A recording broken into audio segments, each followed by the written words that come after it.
Hello everyone, welcome back to the YouTube channel. Now, I usually do an art time lapse, but for this video I'm doing a DIY board game process video, which I had so much fun making, so I'm really excited to share this with you in case you're interested in doing this as like a DIY project for yourself, for you and your family. Okay, starting off, I know everybody knows Snakes and Ladders. It's a pretty traditional game. I picked this up at my local store and I wanted to do a revision of it based on some ideas and concepts that my kids and I have been playing around with. So let me start by showing you what we have, and I will also show you some process video of how I drew everything. Okay, starting off with the game board. So I didn't want to like build a game board from scratch, so I just purchased one and I put kind of poster paper on top. After gluing that on, I started drawing right on the board. I started off like with color pencils, drawing my outlines, and then slowly just like ta-da, this happened. And it did take like a full week with a lot of time with trying conceptualizing it and drawing drafts. But I love how it absolutely turned out. This game is called Bunny Got Hit by UFO, and it's like a rock paper scissors game that my kids learned at school. So you can see there's these bunnies. Here's the bunny at the start. That was so cute. We had so much fun just coming out with all the different types of bunnies that could look like do we want big eye bunnies, small bunnies, different shape bunnies, and then we went from there. So anytime you hit a rocket ship with a light orange, you would shoot up the rocket to further up in this board game, and then anytime you hit a UFO, you would come down the lightning beam or the lighting beam and then go to the rabbit until you get to the finish right there. But like, had so much fun doing it. So here's a little bit of the process. I was not able to do a full time lapse of like everything because it just can be so long. So here you can see I'm using POSCA markers. So POSCA are acrylic markers. I thought they were really easy to use because I can control where my acrylics go more easily, and it's permanent, and the colors are very vibrant and very consistent. So if I was to color like a large area, it's just a lot easier using this marker to get that precision. And here it is. I'm not using the ultra fine one. I think this one's between 0.9 and 1.3 millimeters in case you're curious about the thickness.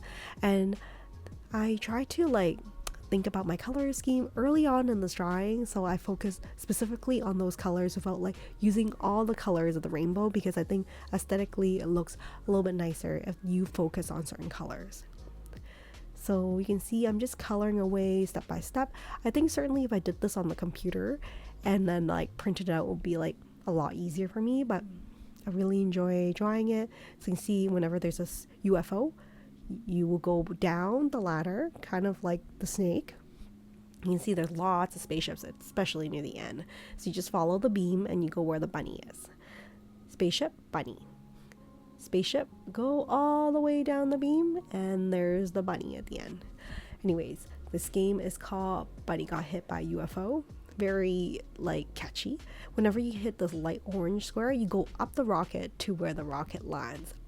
So I have several different rockets that will go up. I think it was really like fun trying to think about like how would I do the colors if the light intersects. How can I make it like still consistent but not confusing for the players? And then it was so much fun coming up with the different bunnies, how like the game board will go, how many steps, how the line will curve and the path will curve. And then like just overall there was like a lot more little steps than I thought. I think mainly the conceptualization took, I think, at least a few days, and then really had to find time to sit down because the kids don't really nap so much anymore. But I love how this collapsed easily and we can play it again and again. I did not put a varnish on at the very end. I'm hoping that the acrylic will stay and will become water resistant and won't scratch off the colors too easily, because honestly this took like a lot of time to color, but like so happy how it turned out, and it just collapsed nicely. We can put it away and hopefully like use it for several years to come.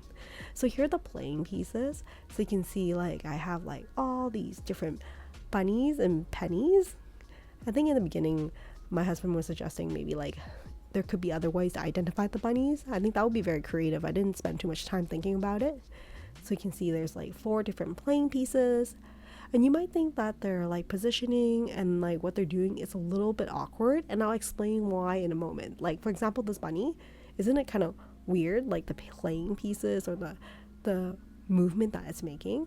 And that's because of the original set that I got. Okay, so how do I explain this? So if you look at the package, it comes with like these punch sheets with characters on it. So there's like a sloth, a monkey, a tiger, as well as a toucan. So I have these original kind of cardboard pieces, and I'm trying to put another piece of white paper on top and redrawing over it, and hopefully like get something that is similar to a bunny. So this is actually a toucan. That was so much fun, just being like creative and thinking about like outside the box, how is this gonna work for a toucan to look or turn into a bunny. But those are the final pieces, and my kids absolutely adore it and have so much fun. They're still a bit young, and I think it'll take a bit of time to kind of follow rules and learn about like taking turns and like the rules of a game. But like it was so much fun just like putting this together, and they're just watching me doing my art, and I'm glad that I got to integrate my artwork into something they will enjoy as well. So these are the playing pieces. I'm sure I can switch them up with like objects as well. And that is like the quick rundown of Bunny Got Hit by a UFO. It was like definitely something I was very grateful to have the opportunity to do in 2024. We did it during the holidays, and like I did run out of ink a little bit, so I had to pick up some acrylic markers, some extra POSCA markers. But luckily, like the great thing about POSCA markers is if you choose a color, if you buy the same serial number or same like name for that number, you know that color will be consistent and you don't have to remix it as it would be for watercolor. So definitely would recommend using like acrylic markers for something like this with a little bit more detail and you want some consistent colors. And like, yeah, just maybe I'll just end by showing you quickly some closer look at how each of the characters and like the rockets and the UFO came about. But that is a quick look at this DIY game board of Bunny Got Hit by a UFO. Maybe I will do more in the future. Please comment below if you have other ideas that you think would have been nice to transfer this snake and ladders game into, or like maybe you have experience with making your own DIY board game. Any suggestions so that I can consider if I were to do again? I hope you found this video inspirational and maybe you will start your own DIY board game. Well, that's it for now. Thank you so much for joining me on another art process video, and hopefully I will see you next time. Take care and stay creative, everyone. Bye for now.